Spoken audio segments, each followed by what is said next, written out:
veľmi rada, že tu môžem privítať mojich dnešných hostí. Vítajte. Na úvod vás predstavím, aby aj ostatní mali predstavu a vedeli, s kým sa budem počas tejto hodinky rozprávať. Takže mojou prvou hostkou je Veronika Holečková, ktorá je autorkou blogu svietlomodresrdce.cz, kde si teda môžete prečítať aj príbehy z každodenného života. Je maminkou 16-ročného syna Petra, ktorý sa so svojou hostiteľkou Monikou v rámci programu Homesharing stretáva už viac ako rok. Vítajte. Dagmar Pavlíková je ďalšou hostkou, ktorá je maminka troch dcer, z toho prostredná Kristínka je na autistickom spektre a so svojou hostiteľkou Blankou tráví čas už viac ako 2 roky. Jej najstaršia dcera Veronika, ktorá je tu aj s nami, sa stala vlastne hostiteľkou v programe Homesharing a aj o tom sa budeme rozprávať z časti v tejto diskusii vplyv na súrodencov týchto detí a dynamiku celej rodiny. Lucia Skladanová je ďalšou hostkou. Vítaj, Lucka. Je marketérka a novinárka, maminka 9-ročného syna Rastíka na spektre, ktorý, ako ona sa mi napísala, má rád plnú pozornosť svojej mamy. Okrem toho má staršiu nedospelú dceru a ako jednorodič bola zapojená do dobrovoľníckeho programu Deti bez návodu v prvom roku jeho vzniku. No a poslednou hostkou je Lucka Moravanská, ktorá je sociálnou pracovníčkou, bola koordinátorkou programu Deti bez návodu a je zároveň vedúcou občianskeho združenia Markus, ktoré je venované jej autistickému synovi. A talenty detí na spektre podporuje aj prostredníctvom projektu Bez rozdielov. Takže vítajte ešte raz. No a poďme priamo k téme. Veronika, ako si dokážete nájsť čas pre seba, ďakujem mikrofón, popri starostlivosti o svojho syna a čo pre vás bolo najväčšou zmenou po narodení? Najít si čas pro sebe nedokážu. Protože kromě syna mám práci poměrně náročnou a ještě mám stárnoucí maminku, takže tohle jako moc času na sebe nemám, ale občas mi to podaří. Je to prostě na základě time managementu. Musím být strašně disciplinovaná a dobře nakládat s časem, abych opravdu měla nějaký čas pro sebe. Co bylo největší změnou po narození syna? Protože to byl druhý syn, tak největší změna byla, že tenhle syn spal ráno do 8:30. No. Protože můj první syn stával 4:30, takže 4 hodiny rozdíl to opravdu hodně. A potom, to samozřejmě jsem řekla s nadsázkou, takový to, když jsem zjistila, že jako nestíhá, že jako už mu je tolik a tolik a ještě nedělá tohle. A já jsem si o prvním synovi vedla jako poměrně detailní zápisky všech vlastně pokroku všech fází vývoje, kdy co řekl, kdy jak se postavil, chodil, na co se mě ptal. A teď tady to jako nepřicházelo a všichni říkali jako, tak on je línej, to prostě je to kluk, to bude dobrý. Ono to pořád jako nepřicházelo. A úplně asi největší charaktery bylo, když šel Péťa do běžné školky. Absolutně bez diagnóz SPC, protože jako pořád jsem čekala, že to přijde mě vůbec nenapadlo, že by něco mohlo být až tak špatně, že je to diagnóza. On jako fakt balancoval na takovém ostří, kdy se to dalo ustát, když byly všechny podmínky dobré a kdy byly všichni okolo ochotní jako trochu spolupracovat. A možno, ako ste sa s tým teda vysporiadali? Čo vám pomohlo? Já jsem potom už věděla, že něco je špatně, navštívili jsme SPC, logopeda, neurologa, postupně se nám to jako takhle navyšovalo, ty návštěvy odborníků. Měli jsme jako první stanovenou diagnózu vývojová dysfázie v obou oblastech, to znamená percepční i expresivní. Nicméně mě to docela vyhovovalo ta diagnóza vývojová dysfázie, protože tam byl strašně hezký jako vhled do toho, že když budeme hodně pracovat, že se to dá dobře redukovat, takže jsem s Péťou hodně pracovala. Vytvářela jsem mu pracovní návyky, kdy jsme začínali asi na 10 vteřinách práce. A teď jsme to postupně prodlužovali. No, pak už jsem teda si byla téměř jistá, že to nebude jenom vývojová dysfázie, ale strašně jsem popírala autismus, hrozně moc. Vůbec jsem nechtěla připustit, že takovou diagnózu to dítě má.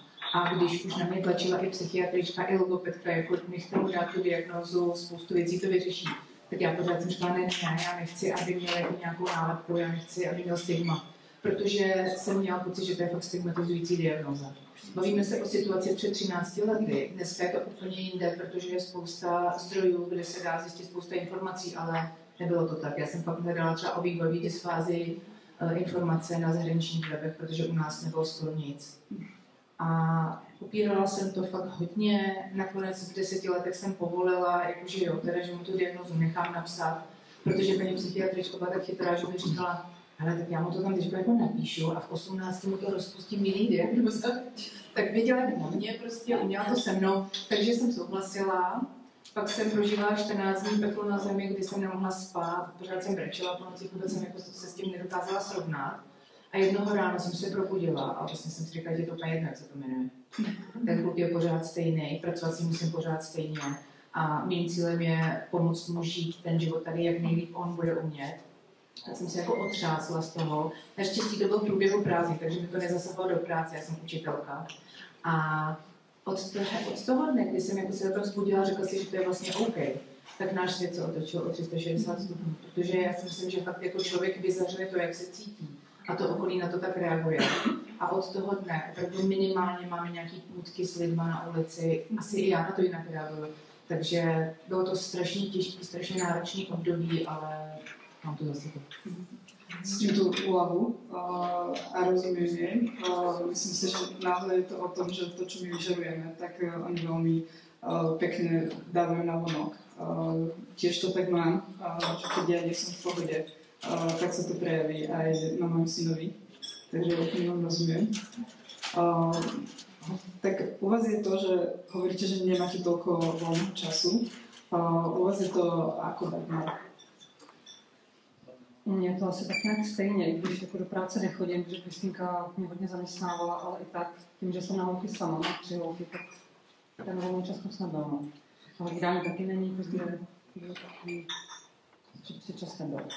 A akým spôsobom ste sa ako postarali možno o to svoju psychohygienu, lebo s tým spôsobom musíme od niekiaľ čerpať tie zdroje, tak kde sa vám, kde to je u vás? Čím to je?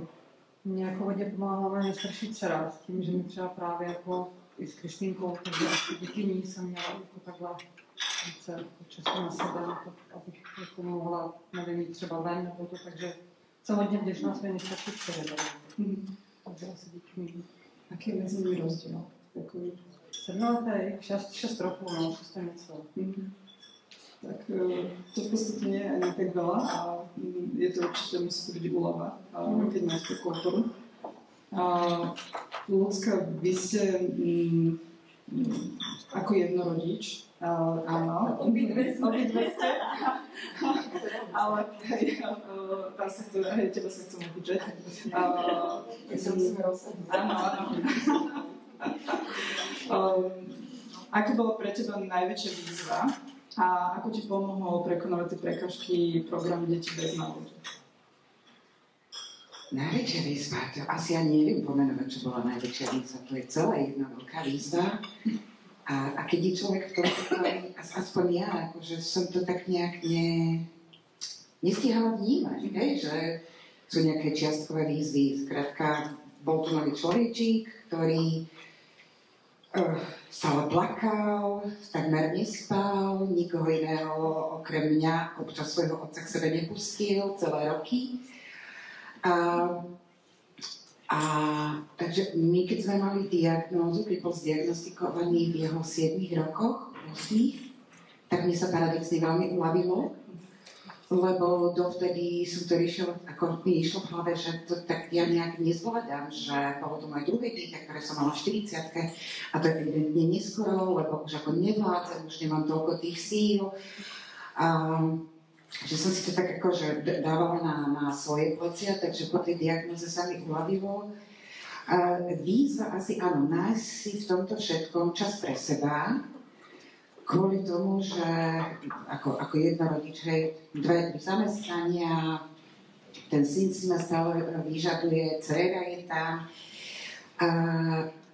A A vyhorela som. Tak som vyhorela a predtým som si ten čas tak akože kradla po koštičkoch, ale vždycky bolo niečo prednejšie, že fakt, keď nič iné nebolo, tak vtedy.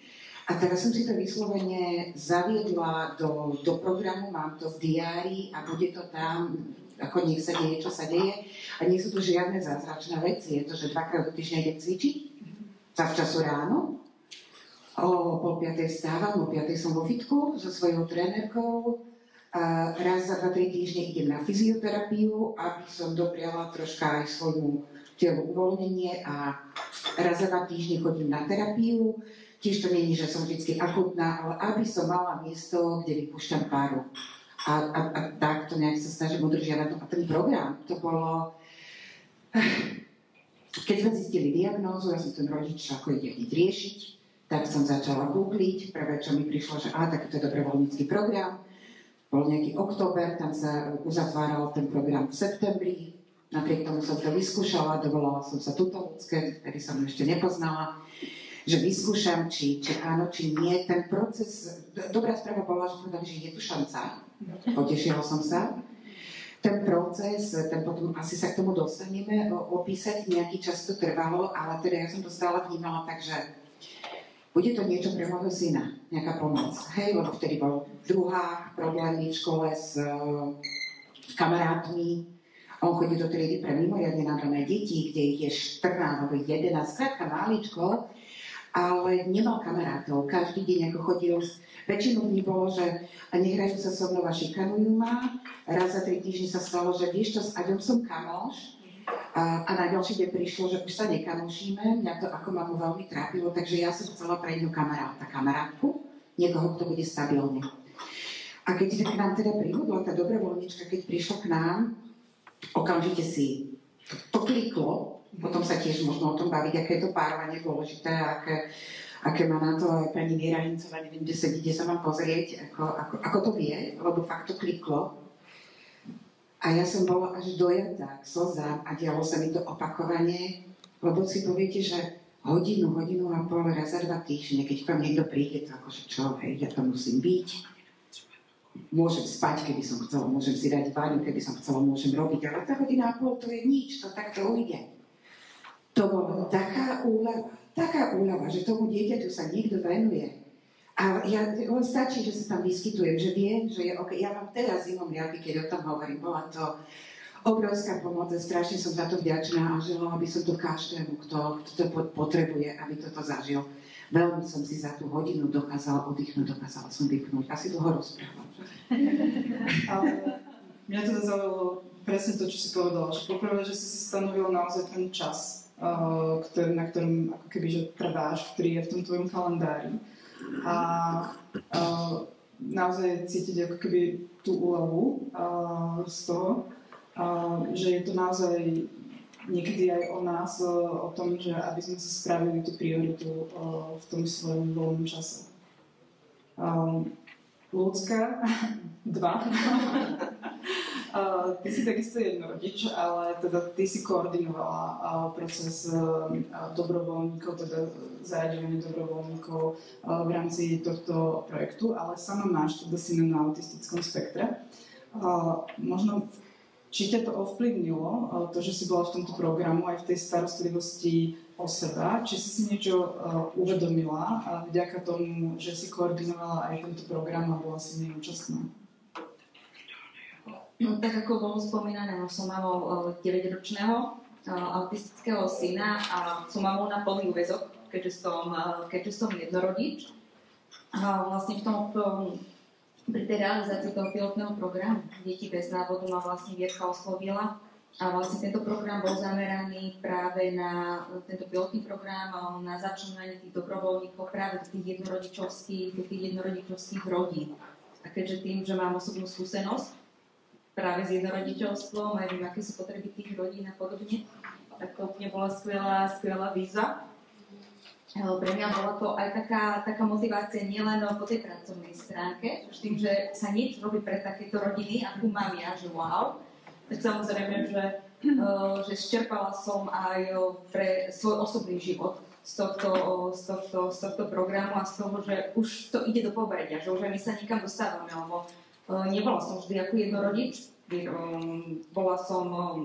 mali sme fungujúce manželstvo, ja som si myslela, že sme mali fungujúce manželstvo, ale taktiež potom prišiel rozhod a zostala som vždy dosierom sama a zistila som, keď som ako mnoho rodičov s dieťaťom, ktoré má nejaké znevýhodnenie, ide na úrady a podobne, ako majú formu pomoci, teda aj tú finančnú, a vlastne my neexistujeme. Vôbec neexistujeme, na nás nikto nemyslel.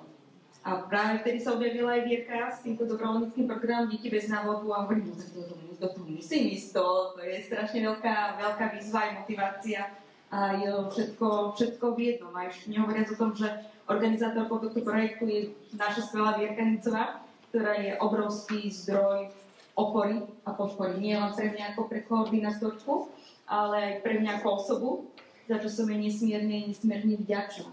A ona svojou osobnosťou ma neuveriteľne obohatila tento kontakt a aj spolupráca, nielen po tej pracovnej, ale aj po tej súkromnej stránke. Je to tak skutočne prepojené, že to tým jednoducho človek musí žiť. A žije a čerpá z toho ďalej a ďalej a mnoho rokov, čo sme takto spolu s Vierkou. Áno, ja to môžem potvrdiť, že ja som tiež pocitovala takúto úľavu, keď som sa stretla s inými rodičmi, ktorí majú podobné problémy alebo riešia podobné veci a zrazu sa možno necítim ako z Marsu pri nich a cítim takéto pochopenie. Väčšinou, keď sa naozaj rodičom narodí dieťa so špeciálnymi potrebami, tak na chvíľku sa tak zastaví celý svet. Venujeme, aj toto už bolo naznačené, čas takému samoštúdiu, zistujeme všetky informácie, pretože chceme posúvať to dieťa ďalej. To naviazanie je naozaj dosť také intenzívne. Aj by sme si chceli oddychnúť, na druhej strane možno máme nejaké obavy nechať to dieťa s nikým. Pretože máme pocit, že my už rozumieme a nechceme ho vystavovať nejakým novým stresom. Aj pani Haroldová vo svojej prednáške povedala, že nie je to ľahké, nezveríme každému vlastne svoje dieťa. Veronika, ako ste sa cítili, keď ste prvýkrát nechali Petra u jeho hostiteľky? Bola to veľká zmena? Když jsem ho tam nechávala poprvé, tak to už bylo naprosto v pohodě, protože podpora organizace Líp a spolu je neskutečná. Všechno je prověřené a schůzky probíhaly nejdřív u nás. Pak u hostitelky jsme byli všichni, včetně vlastně pracovnic z Líp a spolu. Pak jsme byli spolu venku, zase já, hostitelka Péťa, koordinátorky. A když teda už s ní, s tou hostitelkou byl poprvé sám, tak jsem byla v klidu. Akorát na telefonu, ale v klidu. Nicméně, jestli chcete slyšet, když jsem se bála, tak přesně ve chvíli, kdy ode mě poprvé odešli z Líp a spolu, tak jsem tam seděla a říkám, víš, co to dělám? Jsem normální. Já ho jako dám někomu cizímu. A co když mu budou ubližovat? A co když ho budou zneužívat, když on mi to ani neumí říct? Moc poslouchám druhou podcasty, jo? A teď jsem tam tak jako seděla a říkala jsem si, nemám jim zavolat, jako ať už se nejezdí, nebo co mám dělat. A teď oni vypadali jako tak solidně, že jo, měli ke všemu ty papíry a říkali, to prověříme. A já jsem opravdu prožila takový jako protrhlost, kdy jsem si říkala, jako ne. Jenže, jak už tady bylo zmíněno, já jsem chtěla, aby Péťa měla nějakou svoji sociální skupinu, protože nemá kamarády, to stejně všude. Vrstevníci si s ním nerozumí, máme spoustu zase na druhou stranu respektujících vrstevníků, kteří jsou ochotní s ním strávit trochu času jako povídáním na ulici a na jeho úrovni. To zase nemůžu říct, že ne, ale kamarády nemá. Takže pro mě fakt bylo jako zásadní ne můj volný čas. Já už jsem si zvykla, že nemám svůj život, že máme náš život, protože já tady zapadám do party jednorodičů. Já taky. Takže prostě život svůj jsem způsobila tomu, že je to život náš a snažím se to nějak koordinovat, docela to funguje. Ale chtěla jsem, aby on měl někoho svýho. A myslím si, že se to povedlo. Takže ve chvíli, kdy tam fakt šel poprvé sám, tak já už jsem byla v pohodě. Už to bylo prověřený. Ale určite je veľmi dôležité ten proces nastavovania tej dôvery alebo získavania tej dôvery s tými ľuďmi.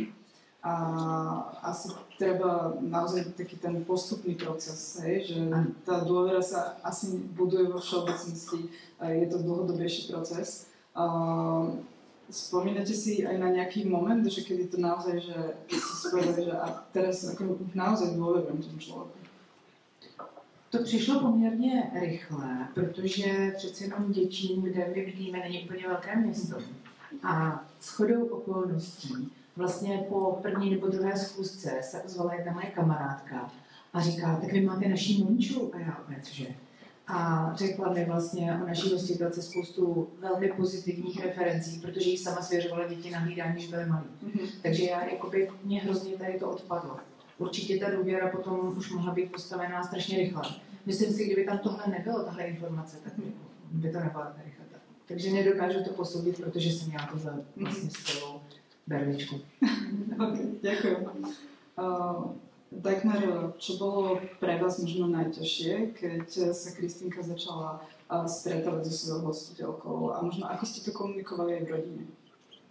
Pro mě nejtěžší, mně to přišlo všechno strašně jako v pohodě, takže jsem nějaké jako obavy byly, které mají všichni jako spíš ze začátku. Ale jako úplně jsem jako nějak, prostě to bylo všechno jako v pohodě, takže a v rodině, já jsem to udělala, šla jsem do toho projektu kvůli své nejmladší dceře, abych právě třeba aspoň hodinku získala času nebo dvě, abych mohla být s ním, protože s Kristýnkou spoustu věcí se dělat nedá. Takže my jsme to bylo úplně v pohodě, tam jako někdo s tím problém neměl, spíš naopak to. A ta organizace je úžasná, vybrali pástivou hostitelku. A Týna si s ní sedla na první dobrou, což prostě jsem až tomu nevěřila, měla jsem strach, jako jak si sednou, protože jak na tým někdo nesedne, tak to je problém. Ale mají na to vlastně nějaký správný čuch a prostě vybrali tam úžasnou plán, prostě skvělá paní, já jsem za ní strašně vděčná. Super, to je všechno skvělé. Okay. Ďakujem. Ľudská Skladanová. Pre vás ako jednorodiča, ako sa budoval ten vzťah, alebo možno ako bol aj prijatý ten dobrovoľník vašim synom, tvojim synom?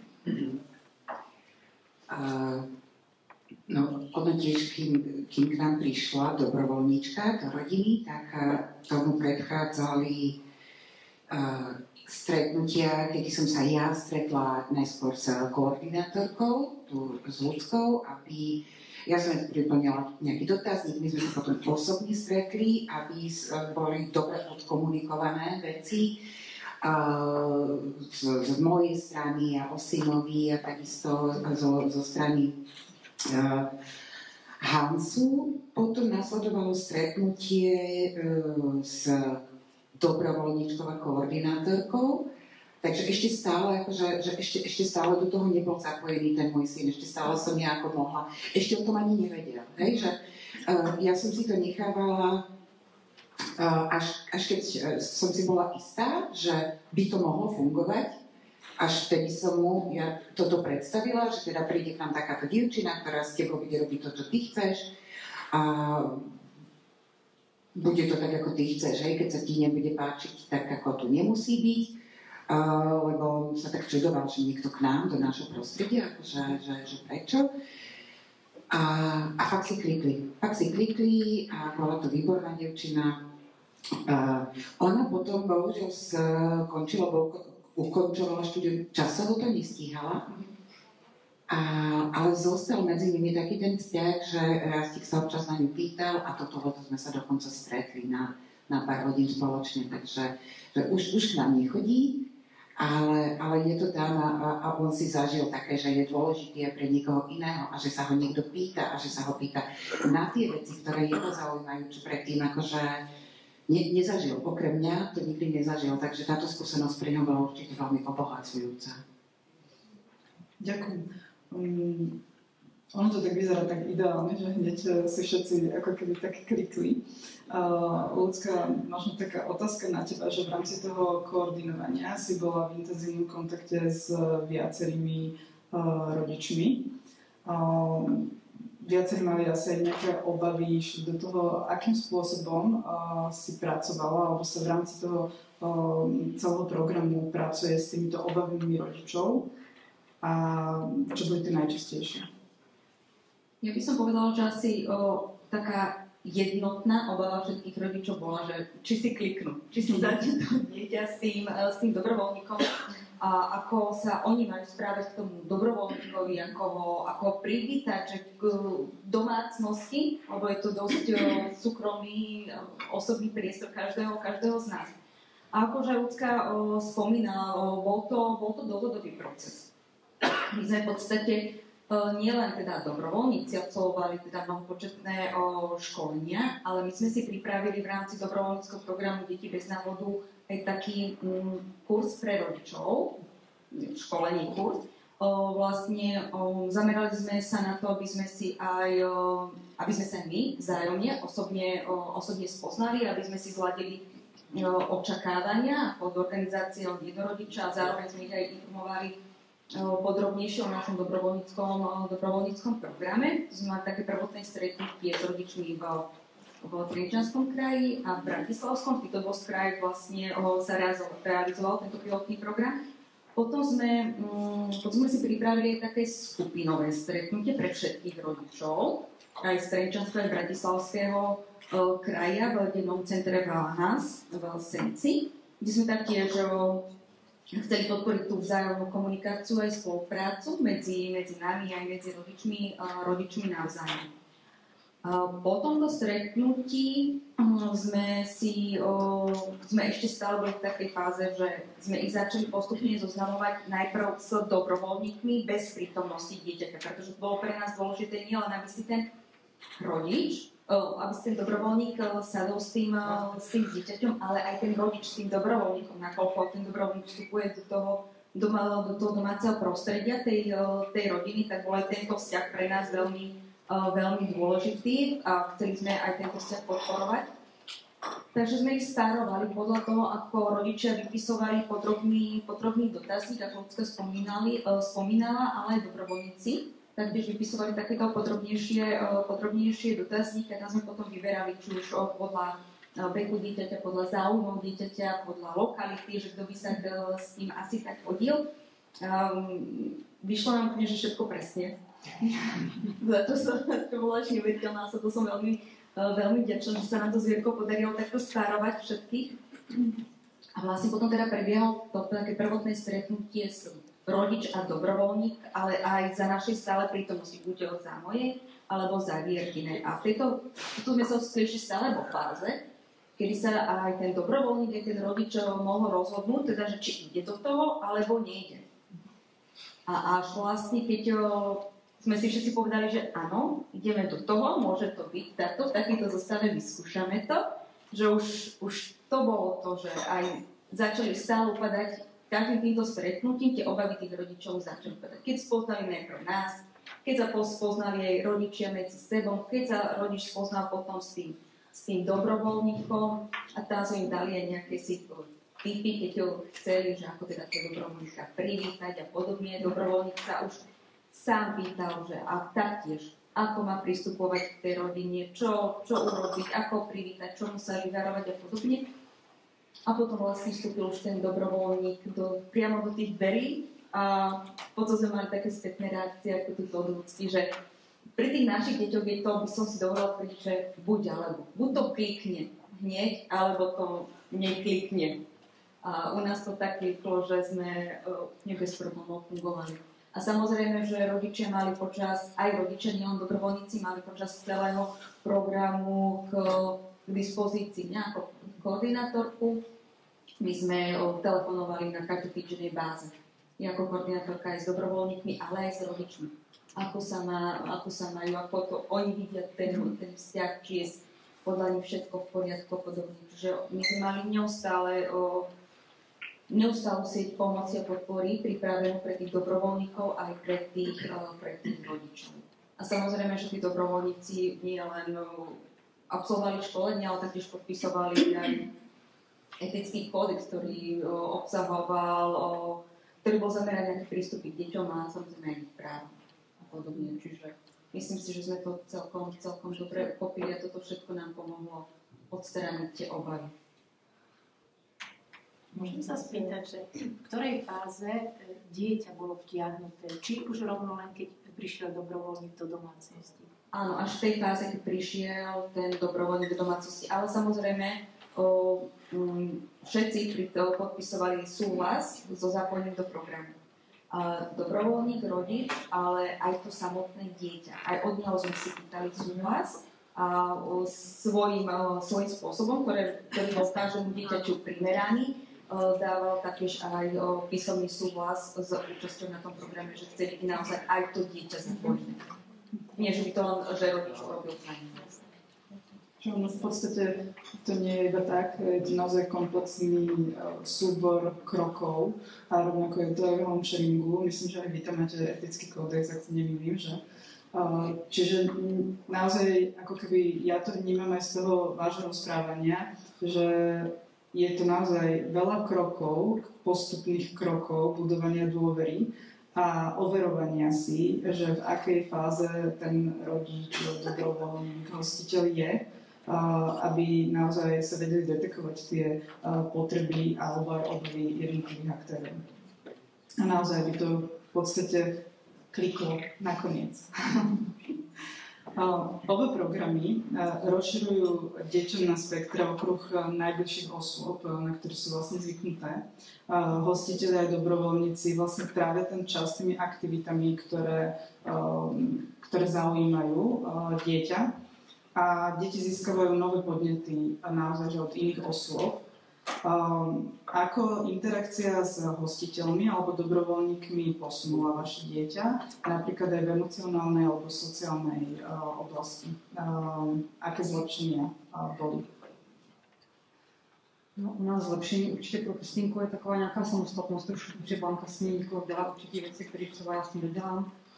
A hlavně to, že prostě zvládla jít úplně k někomu jinému, takže se jako posunula dál, že není jenom se mnou, že zvládla být s cizím člověkem, takže určitě jako posun tam je.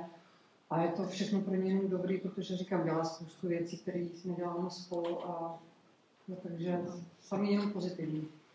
A je niečo, čo teda robí iba s hostiteľkou a že áno, vy to vôbec nie ste a je to naozaj, že tá aktivita. Ano, dělají spolu věci, dělají takový holčičí věci spolu, že se malujou a takový, protože Kristýnka, když je doma, tak ona je hrozně ráda sama, ona nás jakoby nechce. Ale když je s bankou, tak s bankou je furt v nějakém kontaktu, takže dělají spolu, vaří spolu, chodí nakupovat, právě dělají si šminky, dělají takový prostě holčičí věci. Takže s ní dělá určitě spoustu věcí, které prostě od samou dělat nechce. Takže jí to přináší spoustu nových věcí. Ďakujem. Ako to bolo vlastne? Naše hostitelka je o generaci mladší než já. Je stejně stará jako starší syn. A co je úplně skvělý, že ona má naprosto jinou dynamiku a žije úplně jiný život než já. Takže já bych řekla, že přesně splňuje to, co já pro Peťu chci, a to je diverzita.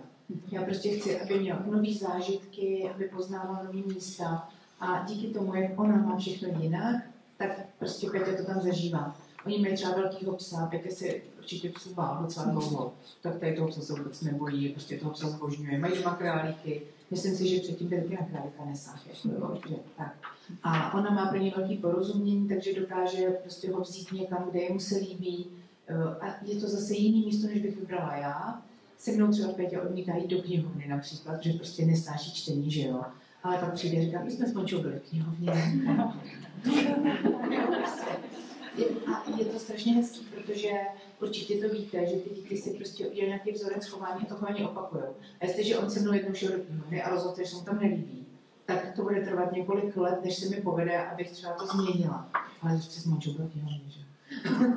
Takže pro mě je tohle strašně krásný, že získává tu diverzitu, že ona je taková energická prostě a s ničím se nepáře, což je úplně v pohodě.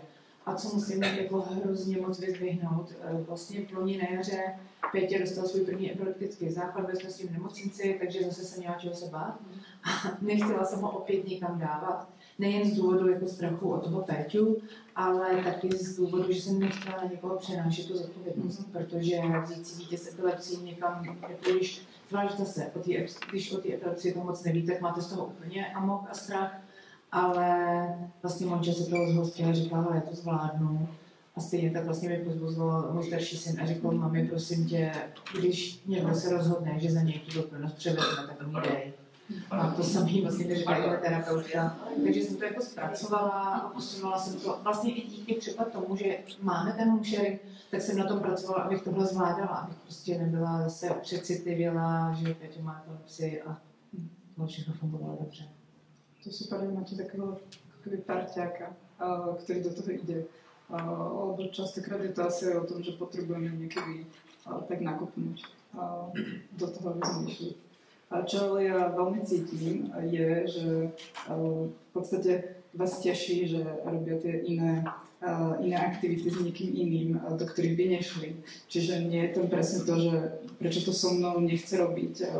Nie je tam ako keby takéto pozastavenie sa nad tým, že aj ja by som to chcela zažiť, ale je to naozaj o tom, že tým deťom to doprajeme, to nové prostredie a tie nové podmínky.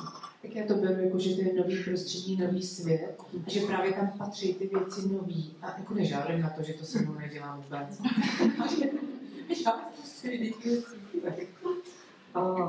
Lucko, možno by som ešte tak rozšírila aj otázku na teba. Či bola nejaká prekvapivá zmena, ktorú som na začiatku vôbec nečakala? Zmena u syna. Nie, také niečo som asi nezaznamenala. Respektíve, ak tak ma prekvapilo to, ako dobre prijal cudzieho človeka u nás doma. Hej? Toto áno. Ale to prekvapenie trvalo chvíľku, hej, lebo potom prišla taká tá úlava a tešenie sa, že tam niekoho má, niekoho pre seba. A skôr som ja zaznamenala zmenu u seba, že keď, lebo teda ja som sa stále vyskytovala v priestore toho bytu a robila som si to, čo ja som chcela, čo som považovala, čiže nechávala, mohli byť úplne sami a niekedy som ja tam akože bola poblíž a občas som ich tak ako sledovala, ako sa rozprávajú a ja som sa začala od tej dobrovoľničky troška učiť, že ako s ním hovoriť, ako reagovať. Lebo mne sa tým, že som v tom, že je to syn a som v tej bubline a ťažko sa mi rozlišuje, že tá hranica, že kde mám byť rešpektujúca a ochraňujúca a kde mám postaviť tú hranicu, že tak ale tady už to ďalej nepôjde. Tak ja som sa to od nej tak troška učila, že zistila som ja na moje prekvapenie, že tá hranica môže byť troška iný, než ju mám ja. To je zaujímavé. V tom je asi aj ten rozdiel medzi homesharingom a deťmi bez návodu. Že predsa len ty si tam vlastne stále prítomná, že u vás to je, že si zoberú dieťa v podstate mimo domova. Bolo aj možno takéto nastavovanie, že ťa do toho vťahoval? Do tej interakcie? Raz, dvakrát bol taký pokus, ale myslím, že sme to dobre zvládli s tou dobrovoľníčkou, ako aby ona zase stiahla tú pozornosť na seba. A ja som tiež vedela vedome, že sa nechcem zapojiť. To je môj čas. Veľmi cítim určite nastavenie.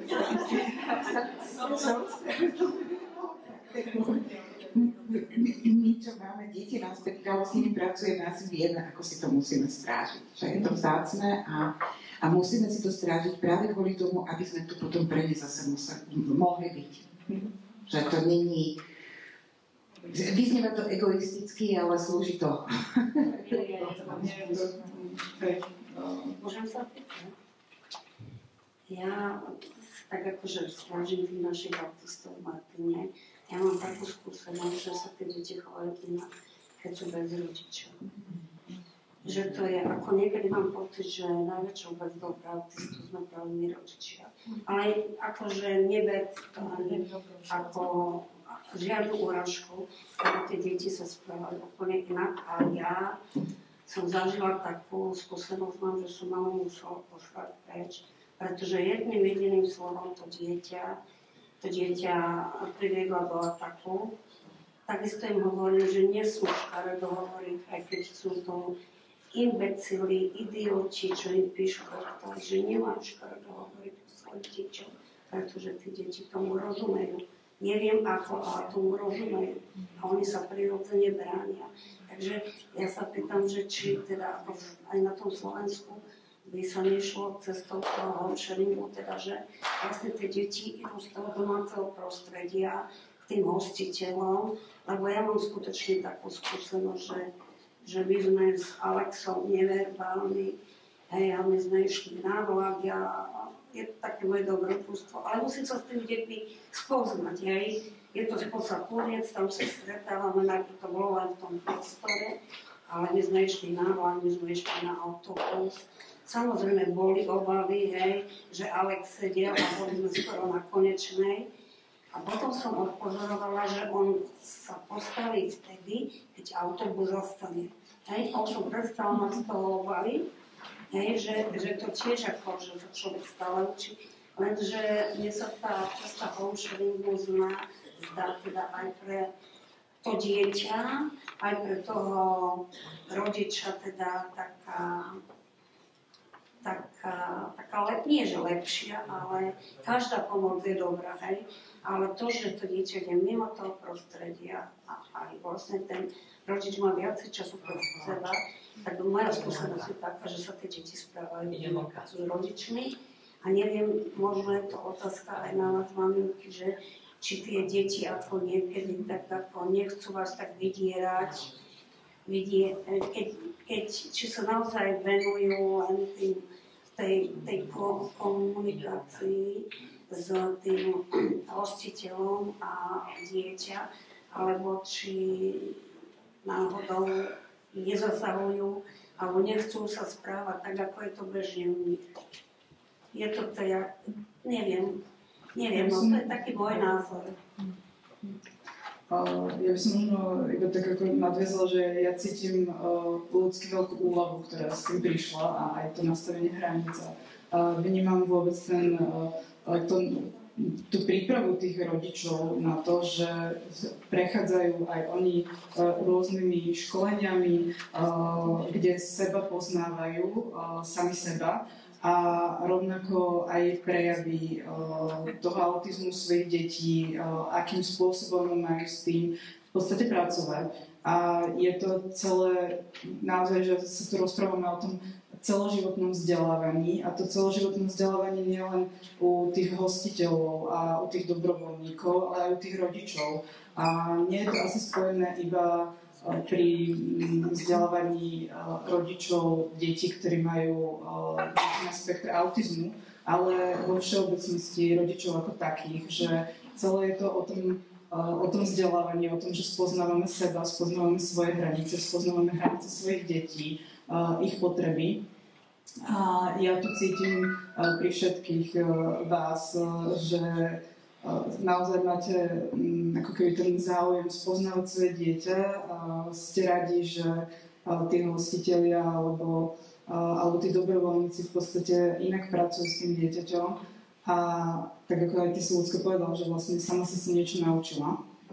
Čiže niekedy to nie je iba o tej kvantite toho času, ale aj o tej kvalite, ktorú nám to dá. Tak neviem, či chcete k tomu ešte niekto sa niečo povedať, ale ja to takto veľmi zase cítim a sama to tak mám. Takže tak. Možno keď som premýšľala nad tým, že čoho sa v rámci diskusie dotknúť, tak mne osobne prípada veľmi dôležité dotknúť sa otázky súrodencov. Pretože častokrát v tých rodinách, kde sa narodí dieťa s nejakými špecifickými potrebami alebo znevýhodnením, tak tí súrodenci majú menej pozornosti. Nie, že by sme to tak chceli, ale lebo sa to proste tak vyvinie. A Dagmar, vy máte 3 deti. Ako vám ten program Homesharingu Institutu aj tak naznačili, že to bolo vlastne kvôli tej najmladšej dcery, ale ako vám pomohol získať čas a ako to možno zmenilo tú dynamiku tej rodiny? Mně čas mi to určitě pomohlo získat, hlavně proto, abych mohla z toho nejmladší, protože nejstarší s náma nebydlí, že jsme mohli prostě třeba s tím do kina, protože s tím můžete nechat doma samotnou, jídání nemáte a do kina ona nepůjde. Takže jsem prostě byla ráda, že mám jednou za měsíc ty 2-3 hodinky a můžu s tou Eliškou dělat to, co prostě nemůžu. Takže určitě prostě jako jsem za to jako ráda. No. Ten čas je pro mě hrozně vzácnej, takže prostě nemá, jak říkala, u nás se to točí prostě kolem Kristýnky. Já to člověk to nedělá jako schválně, ale prostě když snaží to sejít nějakou cestou, když prostě snažíme si cestou Kristýnky, Eliška jde s námi, protože jdeme na výlet, tak jdeme někde do lesa, protože Kristýnka nemá ráda lidi, takže chodíme na takový akce nebo výlety, které samozřejmě Elišku až tolik nebaví. Takže se pak snažím to vynahradit, tak když ta Kristýnka ublančí, tak se snažím jít tam jdeme s tou Kristýnkou. Takže jsem za ten čas vždycky strašně šťastná a snažím se to co nejvíce dát s tou malou. Môžem sa spýtať?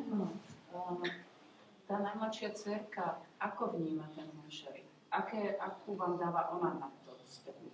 Dobrou, ona je za to ráda, protože Blanka je úžasná a je za to ráda, protože má čas právě jako s maminkou být sama, takže je za to ráda. Ona je jako Kristýnka, hodná ségra, všechno, ale je ráda, že může být jenom sama a že právě můžeme jít tam, kam se jinak nedostaneme. Takže je za ten monšering ráda a svou různě jakoby podporovala v tom. Zlepšil sa vám vzťah s mladšou dcerou? Já si myslím, že máme vztah jako stav hezký.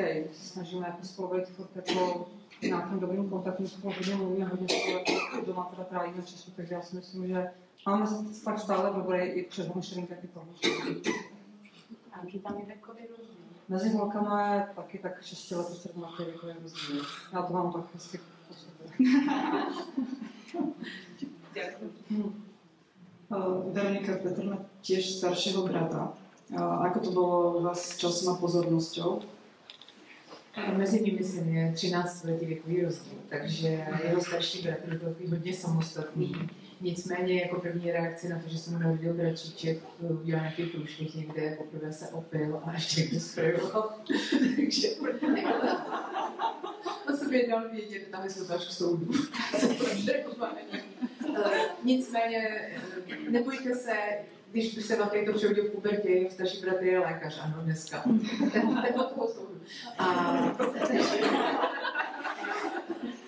Takže jako Adam mi víceméně pomáhal. Já jsem totiž potřebovala začít jezdit autem a měla jsem řidičák, ale měla jsem takový to přetržený neřízení, určitě ženy znáte. A v hlavě je strašný problém. Tak jsem mu říkala, hele Adame, pohlídáš toho Péťu a já půjdu do autoškoly. Já ti dám peníze, ty mi do nějaký chůvě, protože chůva neexistovala. A to ještě jako Péťa nebyl úplně problematický, on byl malý v té době.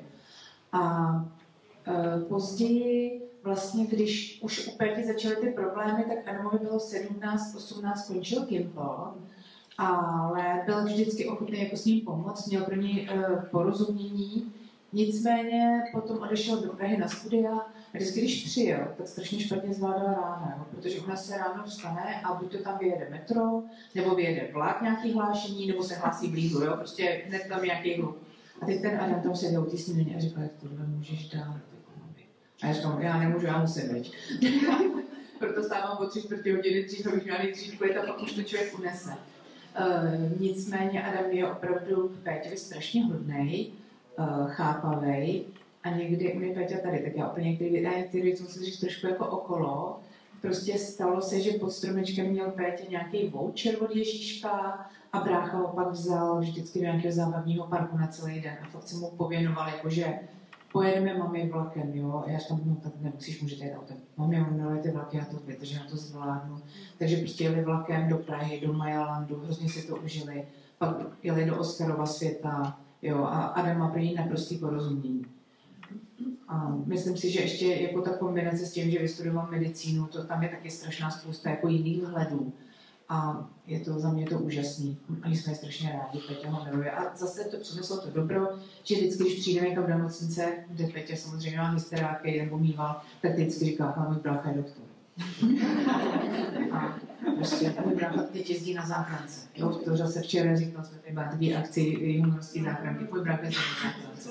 Takže jakoby vlastně Adam Péťovi zpřístupnil trochu a jako ho uklidnil ohledně těch věcí, kterých on se hrozně bál. Ďakujem. Ľudská, ty máš ešte staršiu dceru.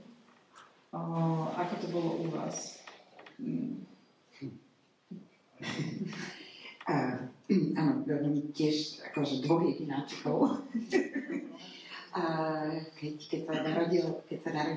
sa narodil Rastík, tak Saška mala 11 rokov. A teda vôbec sa nedialo takéto, ako som si ja pôvodne predstavovala, že je to dievča, tak a bude tam to bábätko, tak ako ju bude aspoň pokočíkovať, alebo ho akože vôbec, nič z toho nezáujem. A jednak ako to mimino bolo náročné. Takže tam to bolo niekoľko rokov, keď som si myslela, že fakt to budú takí ako dvaja jedináčikovia, každý zvlášť vo svojom svete. Ale postupne, ako Rastík rástol a viac vnímal, tak a Saša teda na mne videla, že bývam unavená, že je toho veľa, alebo že sa nedá ani vyvešať prádlo bez toho, aby som tam tomu mala nezapla vysávač alebo niečo, že skrátka stále som musela byť nejaká kreatívna, tak keď prišla zo školy, tak si ho zvykla brať tak na pár minút a jeho bavili veci, ktoré bavili ju. Hrála nejaký Minecraft. Vtedy to nerozumela, to hral Minecraft. Alebo stávala puzzle. Takže a jeho to bavilo, pre ňu to nebola nejaká námaha a oni boli spolu vysť 20-30 minút. To bolo niečo neskutočné. A dneska majú spolu úžasný vzťah, fakt, že tam nikdy nenastala nejaká, možno aj kvôli tomu vekovému rozdielu, nikdy tam nenastala nejaká súrodenská rivalita. Majú sa veľmi radi, veľmi sa rešpektujú, stále majú svoje veci, že oni si tomu hovoria, že súrodenecký večer a naplánujú si, čo idú robiť, že si pozrú nejaký film a zahrajú si takúto hru, ja dostanem zoznam vecí, ktoré im mám nakúpiť, lebo si budú robiť popcorn a neviem, aké nápoje. Sú úžasní. Saška je teraz taký môj akože dobrovoľník.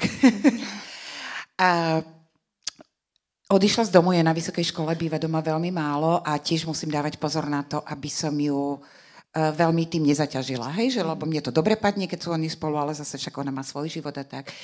Ale čiže ja veľmi oceňujem ich vzťah, zároveň si myslím, že obávam sa, neviem, že je to výborná antikoncepcia.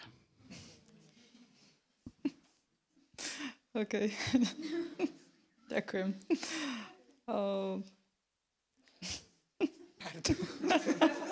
A možno práve naopak. Lebo keď si možno uvedomí to dieťa, že akú pomoc v podstate niekto môže dať tomu rodičovi, že to nikdy nemusí byť iba na tom rodičovi celá táto starostlivosť, tak sa rozhodne sám pomáhať. A to je asi aj prípad vašej dcery, Dagmar, lebo vaša staršia dcera sa neskoro rozhodla v podstate zapojiť do homesharingu ako hostiteľka. Nakoľko si myslíte, že ju to v tomto motivovalo, ta situácia vlastně doma? No, já si myslím, že jí to motivovalo hodně. Ona už jako odmala taky měla s Kristýnkou hezký vztah. Vím, že to s ní měla i těžký. A už vlastně jako pak holka šla na Gimpl a už na Gimplu se rozhodovala a šla studovat speciální pedagogiku, že s těma dětma chce. A pak jí to, když já jsem se zapojila do homesharingu, tak jí to právě strašně zajímalo. A řekla, že to zkusí taky a šla se právě zapojit jako hostitelka. Takže věřím, že určitě tím, že jako vyrůstala... Věřím, že jí to asi namotivovalo, ten život s Kristýnkou. A já věřím, že to ty starší sourozence určitě jako nemají to jednoduché, ale věřím, že jim to pomůže a mají pak jako jiný přístup třeba k lidem, k životu. Věřím, že to je i pro jejich dobro. Tak, otvorím to také nové obzory. Určitě a citliví ich to v tom životě svojom.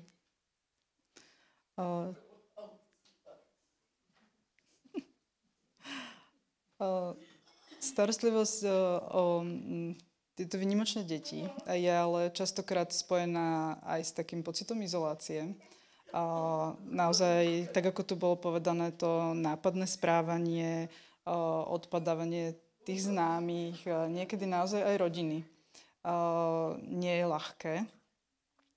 Ako vám zapojenie do týchto programov pomohlo tento pocit prekonávať?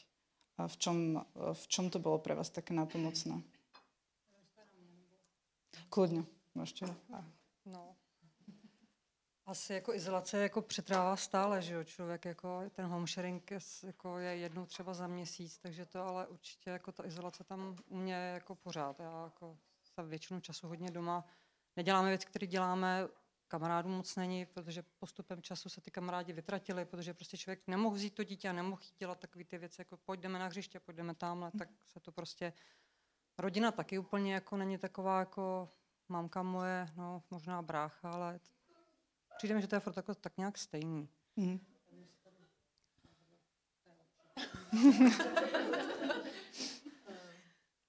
Izolace, ano.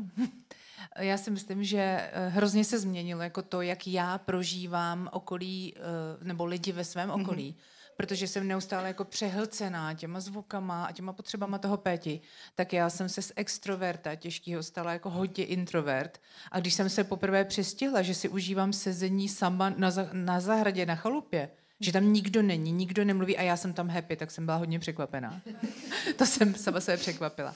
Co se týče homesharingu, Monča si bere Péťu obvykle ve čtvrtek odpoledne, ale jako já tam spíš rychle udělám něco pro sebe a nebo se věnuju mamince, protože jako kombinace moje maminka a moje dítě, to ne, to nechcete. Dostali souborný název haranti, oba to vědí a jinak to nejde, prostě oni se strašně provokují a už jako je to tak daleko, že moje maminka provokuje Péťu, mamince je 81, jo. A když ho úplně vypresuje, tak se na mě podívá a udělá haha. A to není ta forma odpočinku, kterou rodič autisty potřebuje. Takže já mám obrovskou ale podporu ve svojí sestře, která vlastně už, když byl Péťa malej, ona nejdřív vůbec nevěděla, co a jak a někdy kolem jeho 6-7 let měla v práci nějaký, že musela být doma za 60% a trávila s náma daleko víc času a zjistila teda, co to obnáší, ale hrozně rychle všechno pochopila a přijala. A zhruba před 4 lety vlastně změnila zcela práci, stala se asistentkou pedagoga. Prostě jí to hrozně ovlivnilo život jako všem. Já si myslím, už se tady o tom mluvilo, že ty lidi, kteří to jako přijmou a umějí se do toho podívat nějakým rozumným vhledem a pochopí, tak už si to sebou nesou. A tyhle děti jsou největší učitelé obecně. Takže jako izolace, nežiju ten život, jaký jsem měla předtím, nicméně chodím do práce a upřímně netoužím jako s někým se někde prostě odpoledne něco z práce vůbec. A já jsem strašně šťastná za to, že máme s Peťou ten náš život, že jsme si to hezky nastavili, že on chce jít krmit labutě a já OK, půjdeme krmit labutě, ale potom se mnou půjdeš na trénink, tamhle na ten kopec vyběhneme, jo. Tak jo, máme teda, no. Ale jako bere to, naučila jsem ho tady tu reciprocitu a dokážeme spoustu věcí sdílet. Samozřejmě to musí být úměrně jemu, jo. Když teď vím, že nechce jezdit na kole, tak prostě jdu na kolo, když je třeba u táty, jo. Ale ta izolace, no, prostě se to změnilo, ale já už jsem to přijala, nějak mě to nebolí moc. Je to asi iný život, na aký sme boli zvyknutí, ale tiež nám to asi niečo dáva. A niečo nás to naučilo. Takovej osobní rozvoj bych v životě nepodstoupila. Nikdy. Já jsem byla donucená prostě na sobě makat na fyzičnu, na psychičnu, na psychohygieně, protože jako nikdy by mě nenapadlo, že budu řešit to, jak se sama sobě věnuju. A měla jsem tendenci jako dávat všechny před sebe, hodně ve svém životě, ještě když jsem měla jenom toho staršího syna. A jako tady jsem s takovou lekci, že já potřebuji být fakt v pohodě, aby byl v pohodě ten Petě, jak on to zrcadlí. Takže jako to je... Já bych to neměnila, upřímně. Mě kdyby teď někdo nabídl, že jako mu udělají lobotomii a bude z něj normální kluk, tak já bych řekla díky ne. Já už tady to miluju, já to prostě miluju, to jaký je a to, co mě to dává, i když mě to samozřejmě vyčerpává a čím je člověk jako starší, tím mám méně síly, že jo, já si to uvědomuju, ale já už bych to nikdy nevyměnila. Už je to tak a už to miluju prostě.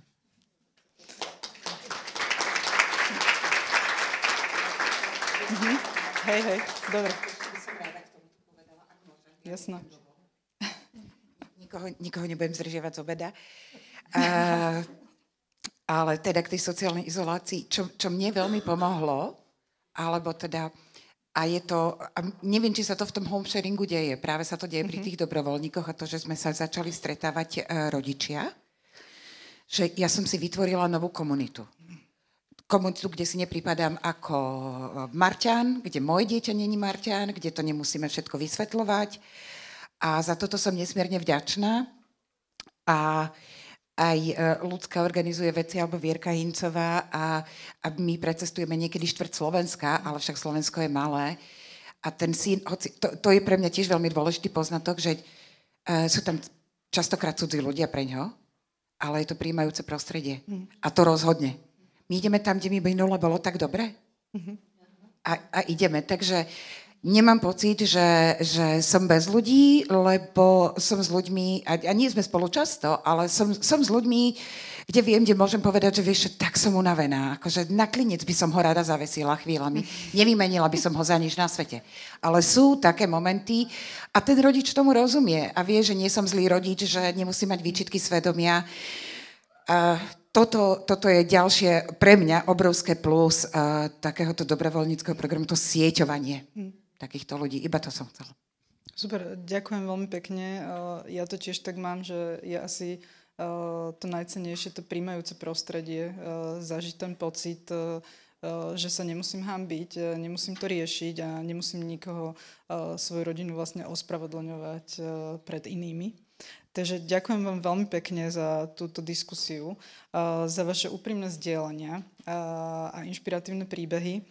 A napriek tým výzvam to naozaj pre mňa ukazuje, že existujú tie možnosti a existujú tie riešenia aj vďaka týmto programom, ktoré sú tu, ako sú home sharing a deti bez návodu, ktoré dávajú tým rodičom to príjmajúce prostredie a aj tým deťom a vytvárajú tie spojenia a prepojenia. Takže ďakujem vám veľmi pekne.